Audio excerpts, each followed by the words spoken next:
नमस्कार, beauty studio मराठीमध्ये पुन्हा एकदा स्वागत। तर आज मी तुम्हाला सांगणार आहे की थंडीमध्ये तुम्ही तुमच्या स्किनची काळजी कशी घेतली पाहिजे। बरेचदा असं होतं ना की थंडीमध्ये आपण पूर्ण स्किन फुटल्यानंतर आपल्याला जाग येते की स्किन ड्राय झालेली आहे आणि आपल्याला काहीतरी उपाय करायला पाहिजे। पण अशा कोणत्या छोट्या-छोट्या टिप्स आहेत त्या जर तुम्ही फॉलो केल्या तर तुमची स्किन जास्त ड्राय होणार नाही, कोरडी होणार नाही। तर त्या टिप्स काय आहेत ते बघूया आणि हा व्हिडिओ लगेचच चालू करूया। थंडीमध्ये फेस वॉश करताना तुम्हाला एकतर कोमट पाणी वापरायचं आहे, नाहीतर तुम्ही गार पाणी वापरू शकता। पण तुम्हाला कधीही कडक पाणी वापरायचं नाहीये। कडक पाण्याने आपल्या स्किनचं जे नॅचरल ऑइल असतं ते पूर्णपणे निघून जातं।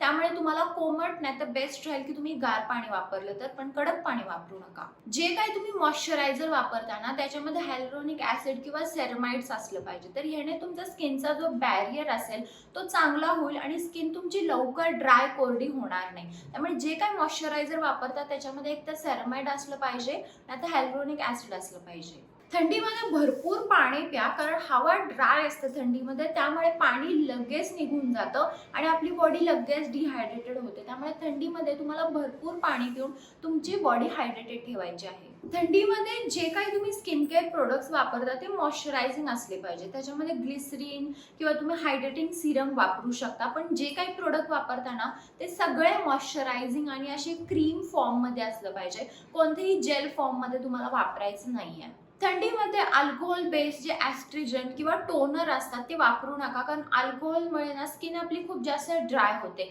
त्यामुळे तुम्ही जर असे टोनर ॲस्ट्रिजंट वापरले तर तुमची स्किन अजून जास्त ड्राय होणार आहे। त्यामुळे तुम्ही थंडीमध्ये जर तुम्हाला वापरायचं असेल तर तुम्ही गुलाब पाणी वापरू शकता, पण तुम्हाला कोणत्या टोनरची तशी काही गरज लागणार नाहीये। थंडीमध्ये तुम्हाला सनस्क्रीन देखील लावायचं आहे, कारण सनस्क्रीन आपल्या स्किनला प्रोटेक्ट करते। त्यामुळे थंडीमध्ये सनस्क्रीन लावायचंच आहे। सनस्क्रीन ऑल सीझन लावायचं आहे, असं नाही आहे की फक्त बाहेर जाताना लावायचं आहे। घरात असला तरी तुम्हाला सनस्क्रीन वापरायचंच आहे। तुम्हाला स्किनला ना जास्त स्क्रबिंग करायचं नाहीये, कारण स्क्रबिंग केल्याने स्किन अजून जास्त ड्राय होऊ शकते। तुम्ही 15 दिवसातून एकदा किंवा 10 दिवसातून एकदा जरी स्क्रबिंग केलं तरी पुरेसं आहे, कारण थंडीमध्ये आपल्याला इतक्या जास्त स्क्रबिंगची गरज लागत नाही। थंडीमध्ये फक्त चेहऱ्याची काळजी नाही तर पूर्ण बॉडीची काळजी घेतली पाहिजे। तुम्ही बॉडी लोशन वापरा, बॉडी बटर वापरा, कारण बॉडी देखील आपली खूप जास्त फुटत असते। तुम्हाला जर बॉडी लोशन बॉडी बटर काही वापरायचं नसेल तर तुम्ही नॉर्मल रोज सकाळी तेल लावू शकता। अंघोळीच्या आधी तुम्ही 1-2 तास तेलाने मसाज करा, नंतर अंघोळ केल्यानंतर तुम्हाला परत बॉडी लोशन लावायची काही गरज नाही लागणार। जर तुमचे पाय फुटले असतील, पायांना क्रॅक गेले असतील तर क्रॅक क्रीम, फूट क्रीम नाहीतर रात्री वॅसलीन लावून झोपा।